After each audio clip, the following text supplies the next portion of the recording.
የሰው ልጅ የወደፊቱን ለማወቅ የማይፈነቅለው ድንጋይ የለም። ነገ ምን ይሆናል? ዓለማችን በኒውክሌር ጦርነት ትጠፋ ይሆንን? ወይስ አዲስ የዓለም መንግሥት ይመጣል?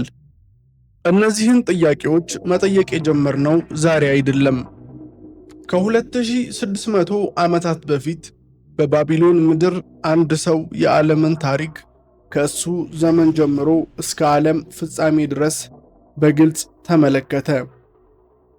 ያየው ነገር ግምት አልነበረም። በጊዜና በቁጥር የተሰላ ትክክለኛ የሰማይ ዜና ነበር።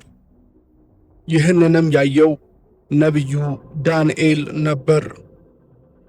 ብዙዎቻችን ዳንኤልን የምናውቀው በአንበሳ ጉድጓድ ውስጥ በመጣሉ ወይም የንጉሡን ሕልም ከነፍቺው በመናገሩ ነው። ነገር ግን የዳንኤል መጽሐፍ የመጽሐፍ ቅዱስ የጀርባ አጥንት እንደሆነ ያውቃሉ? ኢየሱስ ክርስቶስ ስለ መጨረሻው ዘመን ሲናገር ነቢዩ ዳንኤል የተናገረውን አንብቡና አስተውሉ ብሎ ለምን እንደጠቆመን አስባችሁ ታውቃላችሁ?